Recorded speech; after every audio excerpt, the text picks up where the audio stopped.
ಓಂ ಗಿರಿಜಾಯ ವಿದ್ಮಹೇ ಶಿವಪತ್ನೇ ಚ ಧೀಮಹಿ ತನ್ನೋ ದುರ್ಗಿ ಪ್ರಚೋದಯಾತ್. ಓಂ ದುಂ ದುರ್ಗಾಯೇ ನಮಃ.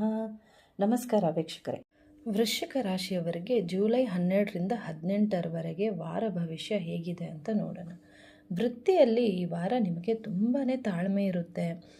ಆಫೀಸಲ್ಲಿ ಹೊಸ ಪ್ರಾಜೆಕ್ಟ್ ಬಂದಿರುತ್ತೆ, ಅದರ ಬಗ್ಗೆ ನೀವು ಫುಲ್ ರಿಸರ್ಚ್ ಮಾಡ್ತೀರಾ. ಮನೆಗೆ ಹೋಗ್ಬಿಟ್ಟು ಎಕ್ಸ್ಟ್ರಾ ಟೈಮ್ ಕೊಡ್ತೀರಾ, ಅದಕ್ಕೋಸ್ಕರ ಅದರ ಡೀಟೇಲ್ಸ್ ಎಲ್ಲ ಕಲೆಕ್ಟ್ ಮಾಡ್ತೀರಾ.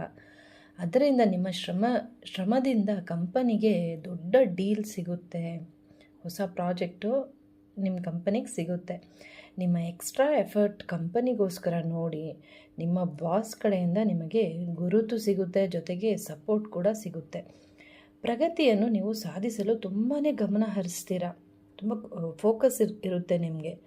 ಆದರೆ ಈ ವಾರ ಒಂದೇ ಸಮಯದಲ್ಲಿ ಹಲವು ಕೆಲಸಗಳನ್ನು ನಿಭಾಯಿಸಬೇಕಾಗಬಹುದು.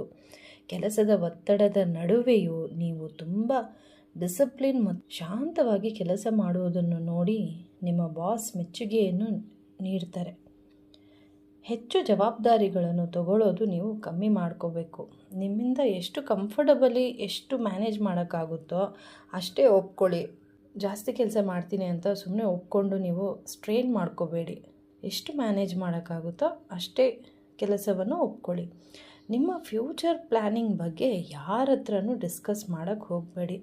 ಆದಷ್ಟು ನಿಮ್ಮ ಯೋಜನೆಯ ಗೌಪ್ಯವನ್ನು ನೀವು ಕಾಪಾಡ್ಕೋಬೇಕಾಗುತ್ತೆ.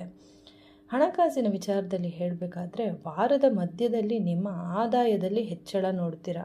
ವೃತ್ತಿಯಲ್ಲಿ ನಿಮ್ಮ ಎಫರ್ಟಿಂದ ಇನ್ಕಮ್ ಚೆನ್ನಾಗಿರುತ್ತೆ.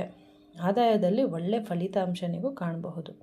ಆದರೆ ಸೂರ್ಯ ಮುಳುಗಿದ ನಂತರ ಸಂಜೆ ಟೈಮಲ್ಲಿ ಯಾರಿಗೂ ದುಡ್ಡು ಕೊಡೋದು ಅಥವಾ ತಗೊಳ್ಳೋದು ಅವಾಯ್ಡ್ ಮಾಡೋದು ಒಳ್ಳೆಯದು. ಅನಗತ್ಯ ಖರ್ಚು ಮಾಡೋದು ನೀವು ತಪ್ಪಿಸ್ಬೇಕು. ಮತ್ತು ಯಾವುದೇ ರಿಸ್ಕ್ ಸ್ಕೀಮ್ಗಳಲ್ಲಿ ಇನ್ವೆಸ್ಟ್ಮೆಂಟ್ ಮಾಡೋಕ್ಕೆ ಹೋಗಬೇಡಿ, ಅವಾಯ್ಡ್ ಮಾಡಿ. ವಿದ್ಯಾರ್ಥಿಗಳಿಗೆ ಹೇಳಬೇಕಾದ್ರೆ ತುಂಬ ಡಿಫಿಕಲ್ಟ್ ಸಬ್ಜೆಕ್ಟ್ ಕೂಡ ತುಂಬ ಚೆನ್ನಾಗಿ ಗ್ರಾಸ್ಪ್ ಮಾಡ್ತಾರೆ ವಿದ್ಯಾರ್ಥಿಗಳು. ಆದರೆ ನೀವು ರೆಗ್ಯುಲರ್ ಆಗಿ ಓದಬೇಕು. ಆವತ್ತಿಂದು ಪೋರ್ಷನ್ಸ್ ಆವತ್ತೇ ಕಂಪ್ಲೀಟ್ ಮಾಡ್ಕೊಳ್ಳಿ. ನಿಮಗೆ ಆವಾಗ ಈಸಿ ಆಗುತ್ತೆ. ಸ್ವಲ್ಪ ಡಿಸ್ಟ್ರ್ಯಾಕ್ಷನ್ಸ್ ಆಗುತ್ತೆ, ಆದರೆ ನೀವು ಟೈಮ್ ಮ್ಯಾನೇಜ್ಮೆಂಟ್ ಮಾಡಿಕೊಂಡು ಕನ್ಸಿಸ್ಟೆಂಟ್ ಡಿಸಿಪ್ಲಿನಿಂದ ಇದ್ದರೆ ನಿಮಗೆ ಮುಂದೆ ಬರುವ ಎಕ್ಸಾಮ್ಸ್ಗಳಿಗೆ ತುಂಬಾ ಈಸಿ ಆಗುತ್ತೆ. ಕುಟುಂಬದ ವಿಚಾರ ಹೇಳಬೇಕಾದ್ರೆ ಮನೆಯಲ್ಲಿ ಏನೋ ಒಂದು ಗುಡ್ ನ್ಯೂಸು ಅಥವಾ ಗೆಸ್ಟ್ ಬರುವ ಸಾಧ್ಯತೆ ಇರುತ್ತೆ. ವೃಶ್ಚಿಕ ರಾಶಿಯವರು ಹೇಗಂದರೆ ಗೆಸ್ಟ್ಗಳನ್ನು ತುಂಬ ಚೆನ್ನಾಗಿ ವೆಲ್ಕಮ್ ಮಾಡ್ತಾರೆ. ಅವ್ರಿಗೇನು ಬೇಕು ಏನು ಬೇಡ ಪ್ರತಿಯೊಂದು ತುಂಬ ಚೆನ್ನಾಗಿ ಕೇರ್ ತಗೊತಾರೆ. ಮನೆಯಲ್ಲಿ ಯಾವುದಾದ್ರೂ ಹಳೆಯ ಜಗಳ ಕನ್ಫ್ಯೂಷನ್ಸ್ ಏನೇ ಇದ್ರೂ ನೀವು ಸಾಲ್ವ್ ಮಾಡ್ಕೋಬೇಕಾಗುತ್ತೆ ಈ ವಾರ. ಹಿರಿಯರ ಆಶೀರ್ವಾದದಿಂದ ನಿಮಗೆ ತುಂಬಾ ಅನುಕೂಲ ಆಗುತ್ತೆ ಮತ್ತು ಮಕ್ಕಳಿಂದನೂ ಸಂತೋಷ. ಮನೆಯಲ್ಲಿ ಕ್ಲಿಯರ್ ಕಮ್ಯುನಿಕೇಷನ್ ತುಂಬಾ ಇಂಪಾರ್ಟೆಂಟು. ಆದಷ್ಟು ರಫ್ ಆಗಿ ಮಾತಾಡೋದು ನೀವು ಅವಾಯ್ಡ್ ಮಾಡಬೇಕು. ಏನೇ ಇದ್ರೂ ತುಂಬ ಸಹನೆಯಿಂದ ತಾಳ್ಮೆಯಿಂದ ಮಾತಾಡಿ.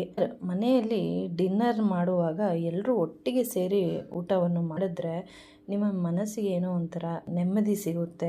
ಆರೋಗ್ಯದ ವಿಚಾರ ಹೇಳಬೇಕಾದ್ರೆ ಕೆಲಸದ ಒತ್ತಡ ಜಾಸ್ತಿ ಕೆಲಸ ಮಾಡಿ ನೆಕ್ಕು ಅಥವಾ ಶೋಲ್ಡರ್ ಸ್ಟಿಫ್ನೆಸ್ ಥರ ಆಗಿಬಿಡುತ್ತೆ, ಪೇನ್ ಬಂದ್ಬಿಡುತ್ತೆ.